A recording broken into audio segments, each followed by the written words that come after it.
복된 날입니다. 오늘도 주님의 은혜와 평강이 가득하시기를 축복합니다. 이사야 59장입니다. 이사야 59장.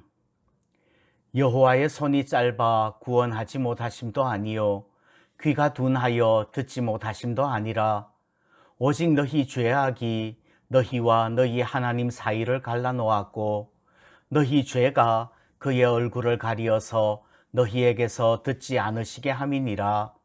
이는 너희 손이 피에 너희 손가락이 죄악에 더러워졌으며 너희 입술은 거짓을 말하며 너희 혀는 악독을 내밀어 공의대로 소송하는 자도 없고 진실하게 판결하는 자도 없으며 흠항한 것을 의뢰하며 거짓을 말하며 악행을 잉태하여 죄악을 낳으며 독사의 알을 품으며 거미줄을 짜나니 그 알을 먹는 자는 죽을 것이요 그 알이 밟힌즉 터져서 독사가 나올 것이니라.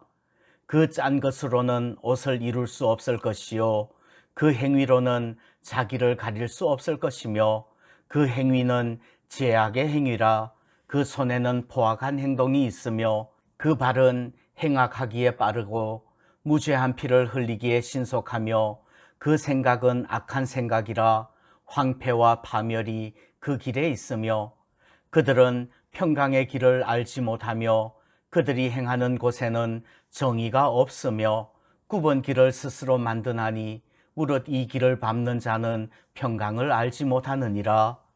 그러므로 정의가 우리에게서 멀고 공의가 우리에게 미치지 못한즉 우리가 빛을 바라나 어둠뿐이요 밝은 것을 바라나 캄캄한 가운데에 행함으로 우리가 맹인같이 담을 더듬으며 눈 없는 자같이 두루 더듬으며 낮에도 황혼때같이 넘어지니 우리는 강장한 자 중에서도 죽은 자 같은지라. 우리가 곰같이 부르짖으며 비둘기같이 슬피 울며 정의를 바라나 없고 구원을 바라나 우리에게서 멀도다. 이는 우리의 허물이 주의 앞에 심히 많으며 우리의 죄가 우리를 쳐서 증언하오니 이는 우리의 허물이 우리와 함께 있음이니라. 우리의 죄악을 우리가 아나이다. 우리가 여호와를 배반하고 속였으며 우리 하나님을 따르는 데에서 돌이켜 포악과 패역을 말하며 거짓말을 마음에 잉태하여 나으니 정의가 뒤로 물리침이 되고 공의가 멀리 섰으며 성실이 거리에 엎드러지고 정직이 나타나지 못하는도다. 성실이 없어짐으로 악을 떠나는 자가 탈취를 당하는도다. 여호와께서 이를 살피시고 그 정의가 없는 것을 기뻐하지 아니하시고 사람이 없음을 보시며 중재자가 없음을 이상히 여기셨으므로 자기 팔로 스스로 구원을 베푸시며 자기의 공의를 스스로 의지하사 공의를 갑옷으로 삼으시며 구원을 자기의 머리에 써서 투구로 삼으시며 보복을 속옷으로 삼으시며 열심을 입어 겉옷으로 삼으시고 그들의 행위대로 갚으시되 그 원수에게 분노하시며 그 원수에게 보응하시며 섬들에게 보복하실 것이라. 서쪽에서 여호와의 이름을 두려워하겠고 해 돋는 쪽에서 그의 영광을 두려워할 것은 여호와께서 그 기운에 몰려 급히 흐르는 강물같이 오실 것이미로다. 여호와의 말씀이니라. 구속자가 시온에 임하며 야곱의 자손 가운데에서 죄과를 떠나는 자에게 임하리라. 여호와께서 이르시되 내가 그들과 세운 나의 언약이 이러하니 곧 내 위에 있는 나의 영과 내 입에 둔 나의 말이 이제부터 영원하도록 내 입에서와 내 후손의 입에서와 내 후손의 후손의 입에서 떠나지 아니하리라 하시니라. 여호와의 말씀이니라. 아멘.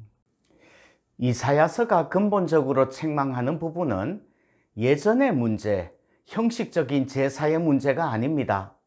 오히려 경건한 삶이 없는 것이 문제예요. 경건의 모양은 있으나 경건의 능력은 부인하고 형식적으로는 철저히 하나님께 제물을 드리는 것 같지만 그 삶은 하나님을 떠나 있는 모습을 책망하는 겁니다. 이사야는 1장부터 이스라엘 백성들이 철저하게 종교적인 의무를 감당했다고 합니다. 하나님께서 이스라엘 백성들을 돌보지 않으시고 듣지 않으시고 응답하지 않으시는 것은 그 손에 피가 가득하기 때문이에요. 오늘 1절 말씀은 1장 15절의 말씀과 같은 의미입니다. 하나님이 구원하지 않으시고 듣지 않으심은 하나님이 능력이 없기 때문도 아니고 이스라엘 백성들이 손을 내밀지 않거나 기도하지 않았기 때문도 아닙니다. 이스라엘 백성들은 하나님께 손을 내밀고 부르짖었지만 하나님의 응답이 없는 겁니다. 왜요? 이스라엘의 죄 때문이에요. 이스라엘 백성들은 하나님을 믿는다고 하면서 온갖 악한 일을 행하는 신앙인들입니다. 어제 말씀처럼 밥을 굶으면서 종교적인 금식을 하면서 그것도 일주일에 2번이나 금식하면서 오락을 즐기고 사람들을 흉악한 결박과 멍해로 올가매고 있다면 그것은 참 금식이 아니라는 말입니다. 하나님께서 우리의 기도를 듣지 않으실 것입니다. 삶으로 하나님을 따르지 않으니까 하나님이 내버려 두시고, 그러니까 세상에는 더욱더 정의와 공의와 성실과 정직이 사라지는 겁니다. 사회에서 성실이 사라지니까 악에서 떠나 성실하게 살려고 하는 사람이 오히려 약탈을 당하고 불이익을 받게 되는 거예요. 세상에서 성실하고 의로운 삶이 사라지고 정의와 공의를 행하는 사람들이 없어졌습니다. 그래도 하나님께서는 하나님 자신의 영광을 위해서 스스로 구원을 베푸시고 자기의 공의를 의지하셔서 심판하시고 구원하시는 것입니다. 사람들 가운데 중재자가 없기 때문에 하나님께서는 직접 구속자를 시온에 보내시고 죄에서 떠나는 자에게 임하게 하시는 겁니다. 하나님께서는 하나님의 영광을 위해서 하나님의 언약을 영원토록 자손 만대까지 이어지게 하실 것입니다. 하나님께서 구하시는 제사는 형식적으로 드리는 수소가 아니라 회개하는 마음으로 하나님의 법을 행하는 겁니다. 행함이 없는 믿음은 죽은 겁니다. 기도합니다. 형식적인 제사보다 거룩한 삶을 기뻐하시는 하나님 아버지, 우리의 중심이 하나님을 향하게 하셔서 우리 예배가 온 마음으로 드리는 예배가 되게 하시고 우리의 삶이 전심으로 하나님의 법을 행하게 하옵소서. 우리가 모든 예배와 삶으로 하나님께 영광 돌리게 하옵소서. 예수님의 이름으로 기도하옵나이다. 아멘.